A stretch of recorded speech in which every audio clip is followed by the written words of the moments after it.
Welcome to April, and of course we have Easter in the month of April this year, so I thought I would share with you my fantastic, easy, speedy recipe for lemon Easter cake. Now it's called really a weigh cake, and what that means is that you weigh the eggs first of all in their shells, and whatever weight they come to, you have exactly the same weight in sugar, self-raising flour, and then in milliliters, the same in oil. So I've measured my eggs. I'm actually going to do a 4-egg cake because I want to be able to have picnics and some treats over Easter. So I'm making a slightly larger cake, but actually I've made this cake even with just 1 egg. And so that is a really easy principle to remember in your mind. Now my 4 eggs very conveniently weighed in at 250 grams. So what that now means is I need to measure 250 grams in the other ingredients. What I like to do though, to get really efficient, is to prepare my tin and get all of my ingredients out in front of me right at the beginning, rather than keep leaving and going to the pantry and the fridge. I've proved that takes longer. Now, my husband says that I'm a messy cook. I don't think that's really fair, but he does seem to have to clear up after me quite a lot. So one thing I do is to fill my sink and my bowl with soapy water. And by doing that, it means I can just throw things in as and when I've finished with them.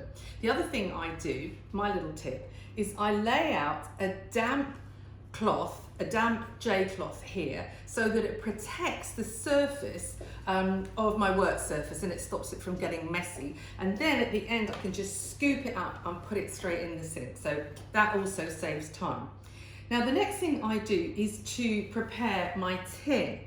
Now I've measured out 250 milliliters of oil plus a little tiny bit more, and that is because I use that oil to prepare my tin. I find that a really easy way to just grease my tin, and I just take my pastry brush, brush the base and the sides. Even though this is a non-stick tin, I just find it better to grease up, and then there's no chance of sticking. So I've used my sunflower oil for that. And then I've also cut to size my grease-proof paper, and I lay that in the base, just protruding it slightly there, so that when I've then got a little handle, I can lift it out. So I take my 2 pieces of paper, it takes no time to just measure that out. So now I've been able to prepare my tin like so, and I've found that that is just a nice and easy way, and it gets the boring bits out of the way, so I can now get on with the cake. So I'm going to measure my ingredients now. So I'm going to start with some flour, and I'm going to measure out 250 grams. And I've done this many times, so I can almost do it just by sight. But of course, eggs always weigh something different every time, depending on the size of the egg.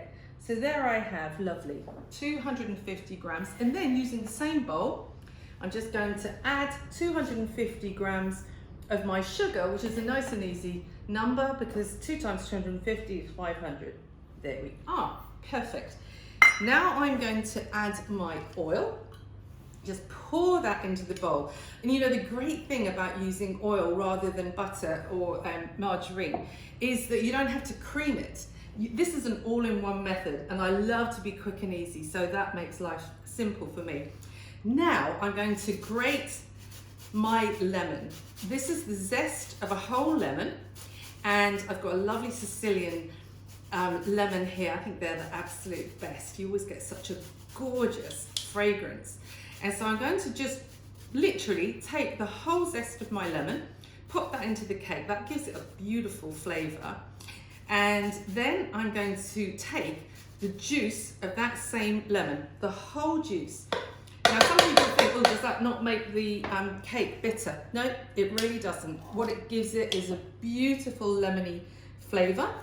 And so just take my lemon and literally put both halves, making a whole lemon, into the mixture there. And then finally, I will add my eggs. So this goes all in one here. And then I'm just going to take my eggs here, pop them, and literally as soon as you've done that, job done. It's so easy. Now I have a secret ingredient and you'll be really surprised, but it makes all the difference in the cake, and that is lemon curd. So I'm going to take 2 rounded, quite large tablespoonfuls of lemon curd, and this gives it the most fantastic taste and texture, and it brings the whole ingredients all together. So I'm just now going to whisk this, if you can still hear me, and you don't get curdy and you don't get lumps. Beautiful. All come together. That's it. It's as simple as that. So I'm now just going to pour this into my tin. Just look at that, beautiful. It smells delicious. And if you weren't watching, I probably would lick the spoon. You know, because you were told not to do that when you were children, so it naturally makes you want to do it. And you know, I've been making this cake, or forms of this cake, since I was a brownie. I learned how to make a whey cake by weighing the eggs and then just making a lovely simple cake or adding different ingredients to it. When I was doing my cookery badge, I don't know, I'll tell you how many years ago that was, but I've made it so many times, hundreds of times, literally. So that is it, and now I'm going to pop it into the oven. But I've created one more piece of paper because I watch it halfway through. If the top is getting a little bit brown, then I will open the oven quickly and pop my paper on top. Now my oven, because I've got a fan oven, has been heated up at 180 degrees. That's 190 for a regular cooker, and it's about gas mark 6. So I'm just going to pop that into the oven now and cook it for about 40 minutes. Check it kind of after 30, sometimes it needs 45, all ovens vary. But I'll catch you in just a moment when I've taken the cake out and show you what I do with it next. And so here it is. I took the cake out, cooled it down, and when it was completely cold, I've done a cream cheese frosting, which is really easy to make. It's virtually the same quantity of cream cheese, icing sugar and soft butter whipped together and then used, or honestly you can get it from the supermarket made up and no one would ever notice the difference. So there's my Easter lemon cake, and I really hope you enjoy it, and even more I hope you have a fantastic Easter. Lots of love.